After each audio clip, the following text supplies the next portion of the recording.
السلام علیکم ورحمۃ اللہ وبرکاتہ۔ لے جی دوستو، صبح صبح ایک خوبصورت مخلوق خدا کا نظارہ بھی کریں اور ساتھ جمعۃ المبارک کے دن کی مناسبت سے درود شریف سے آغاز کریں دن کا۔ اللہم صلی علی محمد وعلی آل محمد کما صلیت علی ابراہیم وعلی آل ابراہیم انکا حمید مجید۔ اللہم بارک علی محمد وعلی آل محمد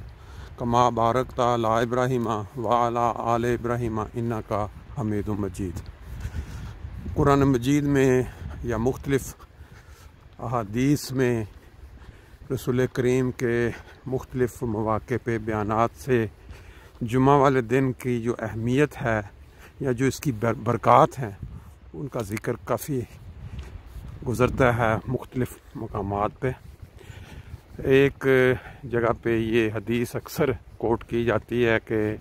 رسول کریم صلی اللہ علیہ وسلم نے فرمایا کہ جو شخص جمعہ کے دن غسل کر کے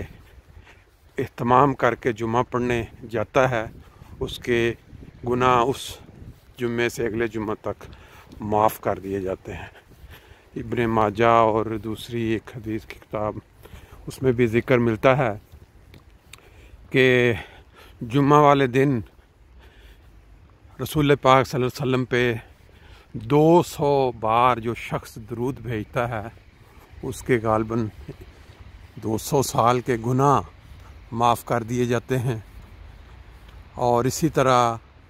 جمعہ والے دن اگر کسی شخص کی موت ہوتی ہے تو وہ شہید ہوتا ہے۔ یہ مختلف طرح کے جو ذکر ہیں ملتے ہیں۔ اب ان کے اوپر کتنے مسلمانوں کا کتنے لوگوں کا 100% اتفاق ہے کہ یہ واقعی وہ مستند حدیثیں ہیں، لیکن کیونکہ یہ جمعہ کے حوالے سے ہیں اور انسان جو مثبت باتیں تلاش کرتا ہے، پازیٹیو چیزیں تلاش کرتا ہے، وہ اس کے دل کو یہ باتیں لگتی ہیں۔ پھر اسی طرح قرآن مجید میں ایک سورت کا نام سورہ جمعہ ہے۔ پھر یہ بھی بیان آیا ہے کہ جمعہ والے دن حضرت آدم علیہ السلام کو پیدا کیا گیا۔ بہرحال انسان جس ملک میں بھی بس رہا ہے، کوشش جو مسلمان ہے جس کا یقین ہے کہ جمعہ والے دن کے ساتھ خاص برکات ہیں، وہ زیادہ درود شریف بھیج کے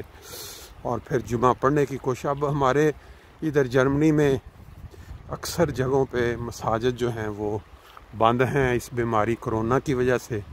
اب حدیث میں ایک ذکر آتا ہے کہ جس شخص نے 3 دفعہ سستی کی وجہ سے جمعہ نہ پڑھا اس کے دل پہ اللہ تعالیٰ مہر لگا دیتا ہے۔ اب یہ اس حالات میں جب کہ جمعے مسجدیں بند ہیں تو جماعت احمدیہ نے اللہ کے فضل سے اپنے خدام کو، انصار کو ایک خلافت کی ایسی نعمت سے نوازا ہوا ہے اللہ تعالیٰ نے جماعت احمدیہ کو کہ انہوں نے ایک نظام کے تحت ہر گھر میں ہر شخص تک ایک جمعے کا خطبہ اور یہ پہنچایا ہوا ہے آج کی سہولت کے تحت کہ گھروں میں لوگ یہ جمعہ پڑھ سکیں۔ باقی جو پڑھنا ہے وہ تو اللہ آپ کے ہاتھ میں ہے، اللہ توفیق دے۔ باقی جو آج دنیاوی لحاظ سے بات ہونے والی ہے وہ یہ آپ دیکھ رہے ہیں کہ بارش ہلکی ہلکی ہو رہی ہے فرینکفرٹ میں۔ آج 4 دسمبر 2020 کا دن ہے۔ اگر اوپر دیکھیں آسمان پہ بادل اور یہ نیچے دیکھیں آپ کو نظر آ رہا ہے پانی بھی، لیکن یہ ہے کہ ہلکی سی سیر، تازہ ہوا، خاص طور پہ آج کل جب انسان گھروں میں قید ہوئے بیٹھے ہیں تو اس لحاظ سے پھر انسان کو کوشش ضرور کرنی چاہیے کہ بے شک ایک تھوڑا سا چکر لگے، لیکن یہ ہے کہ لگائے ضرور۔ اب 2 دن پہلے ایک خبر جو ہے وہ نظر سے گزری۔ عام طور پہ ہمارے میڈیا پہ اتنی زیادہ مختلف طرح کی خبریں آتی ہیں کہ انسان کے لیے مشکل ہو جاتا ہے چوائس کرنی، لیکن اپنی کیا کہتے ہیں انٹرسٹ یا شوق کے تحت بندہ وہ پھر پک کر لیتا ہے۔ یہ ایک لفظ ہے لو جہاد۔ لو جہاد کی اصطلاح چند سال پہلے سے بڑی شدت کے ساتھ انڈیا میں آواز اٹھا رہی تھی۔ وہ جو ہندو تنظیمیں جن کا سربراہ یا لیڈر وہ مودی وزیر اعظم انڈیا وہ ہے، اور اس کا اگر باقاعدہ پیچھے تجزیہ کیا جائے تو یہ وزیر اعظم بننے تک یہ ساری اس کی بیک گراؤنڈ بھی یہی تھی کہ اس نے مسلمانوں کے خلاف بہت شدت کے ساتھ تحریک میں حصہ لیا، یودھیا کی مسجد توڑوانے میں لیں، یا وہ جو گجرات میں جو حملے ہوئے مسلمانوں پہ سینکڑوں لوگوں کو جلا دیا گیا، اس وقت یہ وہاں کا وزیر اعلیٰ تھا۔ بڑا پوری دنیا میں بڑا شور اٹھا، لیکن وہی کہتے ہیں نا کہ جس کی لاٹھی اس کی بات۔ اس ملک کے اندر جو ہندو تھے، تنظیمیں تھیں، ان کی اکثریت اور وہ شدت پسند بالکل پاکستان میں اب آپ لے لیں، جیسے پاکستان میں مختلف علماء یا مولویوں کی فرقہ بازی کے نتیجے میں تنظیمیں بن چکی ہیں، باقاعدہ ان کے عسکری ونگز بنے ہوئے ہیں، اور صحاب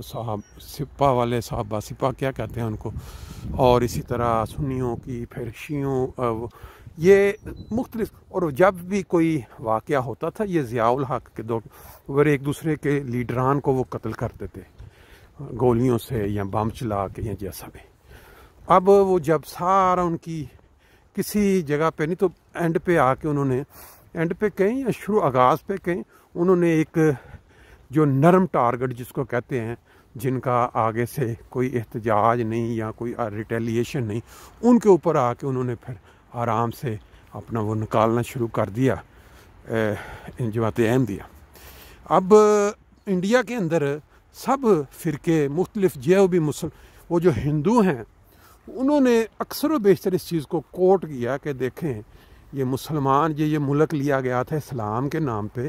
تو یہ اپنے ملک کے اندر جو مسلمانوں کے ساتھ کیا سلوک کر رہے ہیں، تو ہمیں کہتے ہیں کہ ہم کیوں نہ۔ جو لو جہاد کا لفظ ہے یہ انہوں نے قانون باقاعدہ گورنمنٹ سے 3-4 ریاستوں، ایک ریاست کے بعد اب دوسری ریاستوں میں جہاں جہاں اس کی مودی کی پارٹی کی حکومت ہے وہاں انہوں نے یہ باقاعدہ شروع کر دیا کہ اس کو منظور کروایا جائے۔ جیسے پاکستان میں 1984 میں ضیاء الحق نے آرڈیننس بنوا کے وہ قانون منظور کروایا کہ اگر ایک احمدی بندہ دوسرے جو احمدی نہیں ہے اس کو السلام علیکم کہتا ہے تو اس کو 3 سال کی جیل کی سب باقاعدہ قانون کے تحت، یہ نہیں کہ ایک کسی پر بندے کا پرسنل معاملہ نہیں، گورنمنٹ کی باقاعدہ منظور شدہ چیز ہوگی، قانون کا حصہ ہو گیا۔ سیم اسی طرح انڈیا کے اندر مسلمانوں کے خلاف انہوں نے کیا کیا کہ لو جہاد کا قانون منظور کروا دیا کہ کوئی بھی جو ہندو لڑکی ہے اگر وہ کسی مسلمان کے ساتھ شادی کرنا چاہے گی تو وہ مسلمان تو یہی کہیں گا کہ بھئی تم نے مسلمان ہو جاؤ، تو وہ جیسے ہی وہ کوئی تعلق قائم ہو یا وہ کوئی رشتے کا تو وہ جا کے پولیس میں رپورٹ کروائیں کہ یہ دیکھیں جی لو جہاد مسلمان بڑھانے کے لیے انہوں نے یہ والا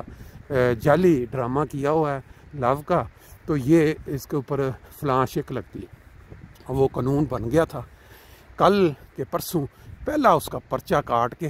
ایک مسلمان شخص کو انہوں نے گرفتار کر لیا، اٹھا لیا گھر سے، حالانکہ اس کے اوپر پہلے بھی انہوں کے والدین جو لڑکی کے تھے، جو ہندو لڑکی تھی جو شادی کی خواہش مند تھی، انہوں نے ٹرائی کی کہ یہ اغوا کر لیا گیا ہے، لیکن اس وقت کوئی اس کے اوپر ان کی داد رسی نہیں ہوئی کیونکہ گورنمنٹ کی سپورٹ کا یہ قانون نہیں تھا۔ تو اب اس قانون کو انہوں نے لڑکی کی شادی کہیں ہو بھی چکی اور کر دی ماں باپ نے، لیکن وہ جو ان کے دلوں میں جو تھی آگ کہ یہ مسلمان سے بدلہ لینا ہے، تو وہ پھر انہوں نے پرچہ کروایا، پولیس نے گورنمنٹ کی وہ قانون کے تحت اس کو پکڑا، اریسٹ کیا اٹھا۔ یہ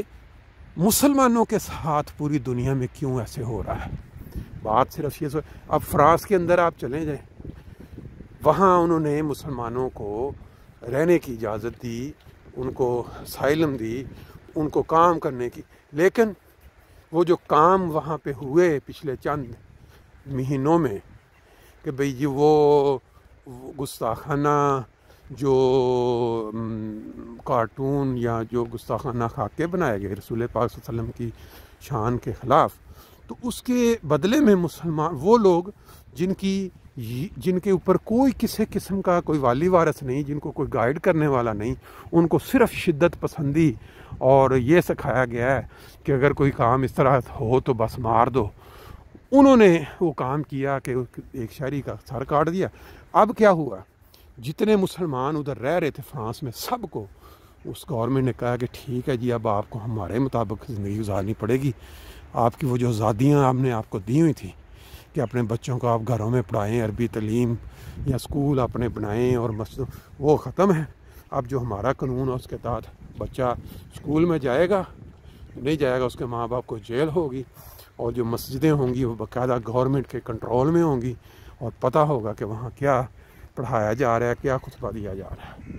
اس طرح کے اور کئی سخت قانون ہیں جو بنیادی انسانی حقوق سلب ہونے نظر آ رہے ہیں، لیکن بات یہ ہے کہ جب انسان کسی ملک میں رہ رہا ہے تو آپ ان کے شہریوں کو اگر اس طرح سے قتل کریں گے تو پھر اس کا ریٹیلیشن بدلے میں وہ کیا آپ کے حقوق بڑھائیں گے؟ چیز صرف یہ دیکھنے والی ہے۔ لیں جی، ہماری جو واک ہے ہلکی پھلکی جہاں سے آغاز ہوا تھا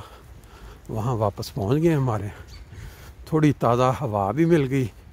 دوستوں سے اچھی اچھی باتیں بھی ہو گئیں، باقی انشاءاللہ تعالی پھر نیکسٹ دعاؤں میں یاد رکھیں۔